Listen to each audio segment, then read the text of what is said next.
is going on, guys? Matt Downs with Daily Grind Fantasy Sports to help give you the edge for this NBA 7-game Thursday slate on DraftKings. Cannot wait to break it down. If you guys are brand new to this channel, we provide both free and paid content for all daily fantasy sports across all sports.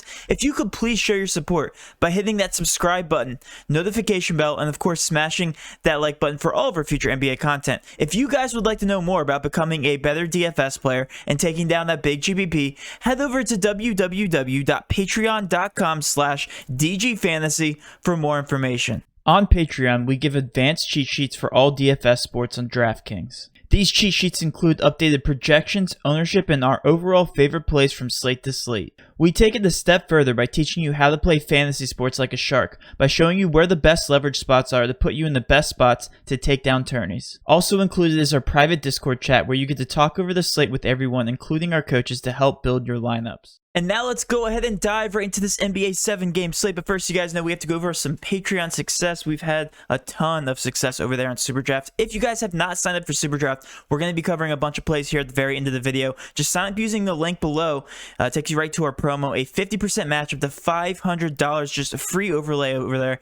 And even when the Masters contests were going on, you could literally go into a contest and there was like 70% of the entire contest filled, and that would mean that SuperDraft would have to fill the rest of the contest. So just free money over there. As you guys can see, some success to our Patreon users here. We had a takedown and a looks like a showdown contest. We had some more success over here on FanDuel, $30 and to $138. I can keep scrolling up here. Some more here by Bulldozer.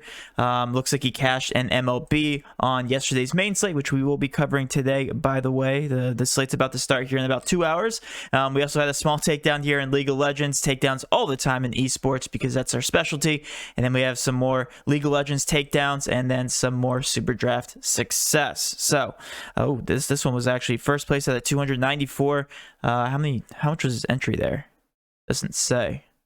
I'm assuming it was pretty small, 4.4 play, so I'm going to assume it's $4 into 100, we'll call it. But anyway, guys, a ton of success over there. If you guys haven't signed up for Patreon, we are an overwhelming community with a ton of coaches in that Discord to help you guys out, and not only that, provide you our favorite cash GPP plays and leverage spots for every single main sport going on right now. So great value, $20 a month. That's all it is, less than a dinner out. So for the entire month. Let's now jump over to the slate, guys. We have a lot of injury news and a lot of solidified injury news, which is why I decided to cover this here in the video, because we know enough to decide what's going to be chalk, what's going to be GPP, who's going to carry the ownership, whatnot. So let's focus here on the very first game. By the way, these games tip off at 7:30, so 30 minutes later than normal. The Lakers are still without AD, Dudley, and LeBron James. Doesn't really affect that picture just because they've been out for a while. With Miami, nothing really going on there. With Chicago, Dotson, Temple out, doesn't really impact that picture as well. But Toronto does have a bit of injury news here, and they've had a lot of injury news, but it's just like a new person added to the injury report every day, so we never know what's going on. But right now we have Harris, Hood, Lowry, McCall, Van Vliet, Watson out for them. With Cleveland, we just have Jarrett Allen, Larry Nance, and Windler out, so it doesn't really impact them too much. With OKC, we have everybody back but SGA. All the price tags are very expensive there, so not really intrigued in the OKC picture. But with Milwaukee, it shows Giannis here probable, but I know for a fact he's unlikely to play today, so we're going to assume that's going to switch here throughout the day. That should be a doubtful tag, and then PJ Tucker doesn't really matter there. But the chalk will be on Milwaukee. We'll visit that picture here in just a second. With Dallas, we got to be paying attention to this because Maxi Kleber does play about 32 minutes. If he is ruled out, that's going to impact the power forward picture there with Dallas. With Phoenix, nothing going on. With the Clippers, just Serge Ibaka. He's been out for a little bit, so it doesn't really impact the usage too much there. And then with Detroit, we have Jeremy Grant. We will be paying attention to them. They're actually not carrying too much ownership here. Detroit versus Sacramento. You guys know we love targeting teams against Sacramento. Marvin Bagley still out for Sacramento. And then with Portland, just Zach Collins out. The rest of these guys are just questionable, so we'll see how that shakes things up. And then last but not least, with Utah, nothing going on there, but it is noteworthy that that is the biggest over-under on the slate at a 231 currently. All right, now let's start with the chalk, guys. As you guys know, I'm very straightforward. You get straight to the point here with the chalk. With Milwaukee, we have Giannis out. You take the highest usage guy in the entire NBA off the court, and it's obviously going to impact this picture. Let's take a look at the highest usage guys on this team with Giannis off the court. It's going to be Chris Middleton, averaging 30.9% usage and a 1.32 fantasy point per minute boost. If you look at that and compare it to what he's been doing, it's a 6.2% usage boost with Giannis off the court. Same thing with Drew Holiday, about the same thing, even higher with the usage rate, 6.8% usage boost and a 0.23 fantasy point per minute boost. So actually Drew Holiday plays better without Giannis. I thought it was opposite here with Chris Middleton, but they're like a 1-2 combo. You can take a stab at both these guys, one or the other in big GBPs, and hope for the best. But both of these guys should perform very, very well here in this matchup. Versus Dallas is a 227, so not too bad of an over-under. And then if we go down, Bobby Portis, 1.12 fantasy points per minute, is expected to start for Giannis. Very good fantasy point per minute player, and he's getting 26 to 28 minutes, so I do like him.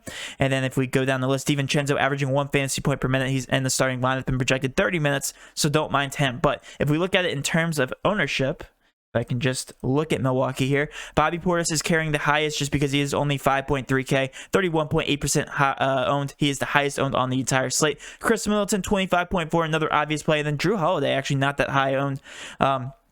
I'm assuming it's because of his price tag. Did get a huge price increase, but at 8.1K, still a discount here. I do like him and Chris Middleton to go off tonight. Brook Lopez will be more of a GPP play. Doesn't really get a usage boost. DiVincenzo, I actually do like a little bit more here at 5.7K. Does come out to about 30 points on the dot, I believe. Yeah, we haven't projected at 30 points.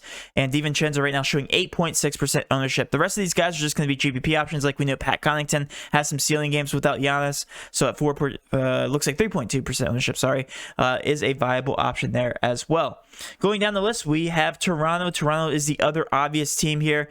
Let's look at the injury report again. We take Lowry, Hood, McCall, Van Vliet, Watson, and Harris off the court. That does impact this picture a little bit here. We have Terrence Davis, who's no longer on the team, benefiting the most here. But Siakam's the guy I want to talk about here. 26.7% ownership, 1.28 fantasy points per minute. So I do like him here because he always plays minutes with these guys off the court. 37 projected minutes. We have him right now at a 5.6 point per dollar value. I think he's very safe. But Flynn is the other guy I want to talk about here. Is projected to get about 32 minutes, and he is averaging, look at this, guys, with these guys off the court in 151 minutes of sample size, 1.05 fantasy points per minute. Like I said, projected about 32 minutes. If I scroll here, yeah, 34 minutes now. That actually went up since I started this video. So he's actually the best value on the entire slate. 7.6 point per dollar value. Even if he doesn't start, he should get a lot of minutes at 4.7K, averaging 1.05 fantasy points per minute. Absolutely love him. I also like Bembry. Bembry at 3.8K is another very intriguing option, projected right now at 30 minutes, 18.6% ownership. So all the ownership is going to be on Milwaukee and Toronto. The rest of these guys are just going to be GPP options. I do like Anunoby just because he plays a tremendous amount of minutes. About the same here as Siakam, 37 projected minutes. Boucher, 24 minutes, so that's definitely going to be more GPP worthy, especially with this price tag here, 5.7K. And then Gary Trent, shooter, so definitely hit or miss here, but I do like the pace here against Chicago. Now I want to talk about some GPP plays. Again, you can look in those teams here with Milwaukee and Toronto. Those guys have high ceilings that are benefiting without the high usage guys. But if we look here at Utah, Donovan Mitchell's actually carrying a decent amount of ownership just because you take the highest usage guy and the highest over-under. He usually carries a decent amount of ownership, so he's going to be more cash viable. But I want to pay attention to guys like Rudy Gobert here, Jordan Clarkson, even Bogdanovich. Take shooters in high-paced contests. Jordan Clarkson only 5.8K. If he gets hot, we know what he can do. So right now he's not the best point per dollar value, but like I said, this is a 231 over under, and these guys are favored by 6 points, so should remain competitive. These guys should be playing a strong amount of minutes. And then flipping on the other side here, we have Damian Lillard at no ownership whatsoever at 9.5K. I do like that price tag on him. 6.6% ownership. Same thing with CJ McCollum. Both shooters, high-paced contests. Nothing really more needs to be said. And then of course Detroit. These minutes are kind of wonky right now because it's just Jeremy Grant off the court. These guys have been dealing with injuries all season long, so we don't know what the minutes are going to look like. We will have a better minute estimate here going up through lock.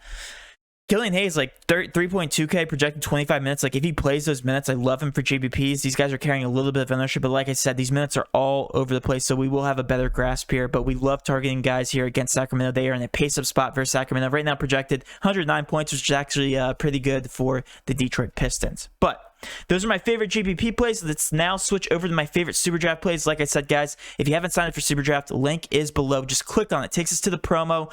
It's the best promo out there. 50% match up to $500. It is a slow drip format. But guys, I'm giving you free plays right here. You guys just plug and play these plays with our projections. Flynn, a 2x multiplier over there in SuperDraft. Makes no sense whatsoever. We have him projected right now for 71.4 points. By far my favorite value play. Looking over at Drew Holiday, 1.4 times multiplier. Love him as well. Siakam, we talked about with so many minutes to play. 37 projected minutes and a 1.2 times multiplier. We have him projected right now 56.83 points. Chris Middleton, a 56.1 point production at a 1.25 times multiplier. And last but not least, we haven't really talked about De'Aaron Fox, but 1.2 times multiplier. Love him right here on SuperDraft at 55.78 points. And that will wrap up my video, guys. Hopefully you did enjoy this video. If you did, please do hit that subscription button, notification bell, and of course smash that like button for all of our future NBA content. With all that being said, have a great rest of your day, and let's cash.